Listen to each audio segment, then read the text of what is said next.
All right, folks. I just thought we could bring it up after what I heard over the span of the releases, and that's usually inevitable around the calendar year and a primary showing for obviously budget cuts reasons.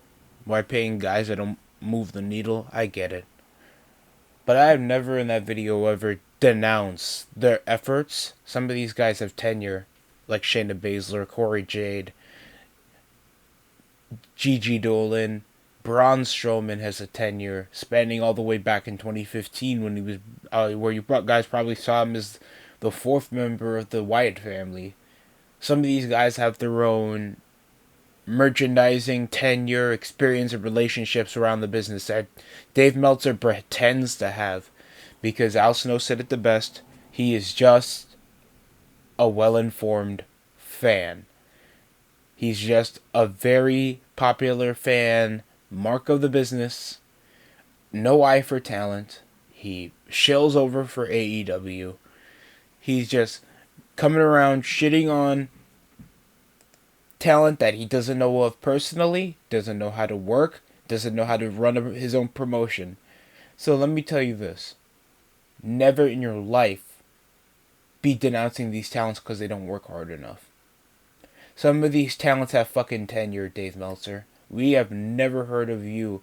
I'd rather you crash and burn on your own wrestling fed than come around just shilling out dirt sheets over the past 90s without any experience running a goddamn promotion, Mr. Meltzer. That's one thing.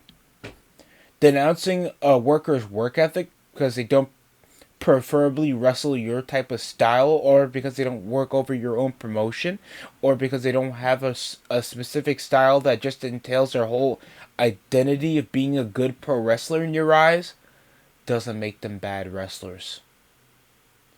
Gigi Dolan and Cora Jade have the right to come around responding about a mark shitting on the way they've made a living for the past several years of they've been doing this. I hope they come back. I hope they can prove to themselves that they can make a difference in their careers, or they can make money elsewhere. No one, WWE doesn't do that because they think you ain't shit. They really do it over the case of them not possibly finding a future plan with you.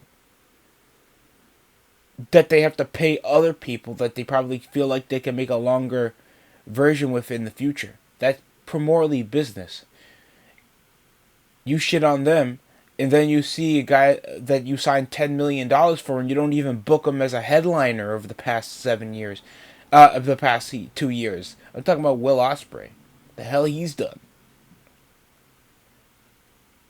These are people losing their jobs, bro, and you just shitting on them like this? Is ridiculous. This is the same man teaching that he had to use DVR to watch Collision. He didn't have to watch it live. By the way, this is his job, by the way. He talks about wrestling. He Wrestling Informer. He all sorry, I'm confusing that with Game Informer. But the Wrestling Observer is his own paid platform, by the way. His own paid source to be a dirt sheet and talk about what goes around the wrestling business.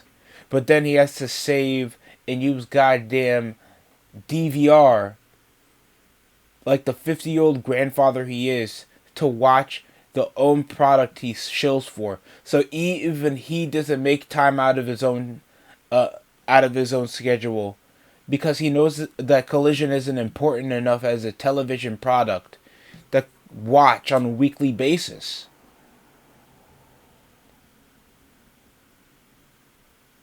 That is actually depressing. And you shitting on workers actually done it in the business that injured themselves to make sure that they can make a living for themselves, and sadly it couldn't work out because WWE thought that possibly you couldn't couldn't be in our plans in the future. That's uncalled for. Even for Meltzer, I feel like that's uncalled for. Even for the IWC or like anti-smarks, I'm sure the last thing in their mind is hearing that a grown, somebody that does this to feed their families is out of a job. Over the time being, even though contractually they won't be able to work over for a different promotion in a select amount of days. Yeah, when you have something like this happen, sometimes, and like, shut up, you stuttering communist. Every time we hear Meltzer as like a primordial source to validate history of great matches, and then he talks about the most ridiculous Power Ranger Tommy and Jason match that lasts for an hour and a half, that nobody is emotionally connected with, that can never get over, and then push over to a consistent basis. That a WNBA All-Star game in the middle of Wednesday at 5 p.m. is the reason why Dynamite came from getting at least a near a million to 1.1 million viewers a week to now damn near 500,000 every week. There's no in between with this guy's ignorance. And he says SmackDown got 2.1 million viewers last week. Things are not looking good for AEW in terms of the ratings. Now he doesn't say that shit anymore. This was posted around 2022. But anytime he needs to defend AEW, there will be an asterisk. There will be a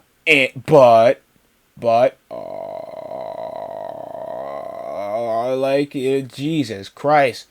I swear, Dave Meltzer sounds like a clicker from the Last of Us series.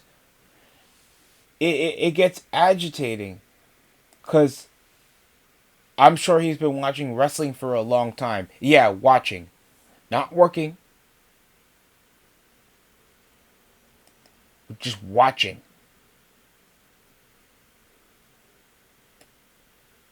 And now we got the news that Alberto Del Rio, or Alberto El Patron, is over the AAA collaboration with WWE that was addressed around WrestleMania. Could be returning back on WWE umbrella after like his anonymous controversies involving Paige, his backstage he had around like 2016.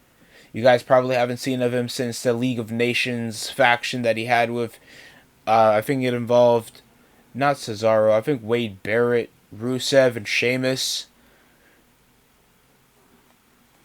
And now we have all this that just puts a more steaming pile of, hey, maybe we could say whatever we want about WWE.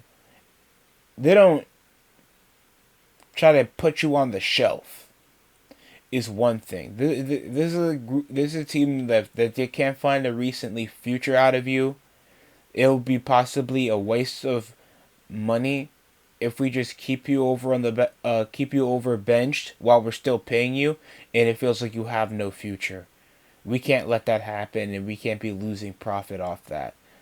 But they sign you back eventually. Who's a returning talent over that you think was worth time, that Tony Khan would ever reach over to his back pocket and still sign, even though he could just sign another indie worker? Y'all remember Jimmy Havoc, right? Y'all remember Joey Janela? Do they ever complain about going back to AEW because they felt like they were undervalued? Or they just make more money working in the top indies anywhere else? Like, come on. This is just embarrassing. Dave Meltzer got a look upon himself, and he really got to get off that high horse of his. Cause me personally, if I was him, I'd be roasting him out the building. I would just be making fun of everything he does for a living, knowing that he legitimately will never be respected by any person with a respectable name in the business of pro wrestling. Because I don't think anybody, unless you're the Young Bucks or Kenny Omega, would like validly, recognize him as an impactful source for the business at all. And this is coming from a fan that also heavily critiques, or anybody would just say hate if they've seen the channel before. But one thing, I don't want any wrestler to be unemployed. I don't like hearing that. I don't like hearing these departures. There could be a possibility some of these talents would come back, but Jesus Christ, bro.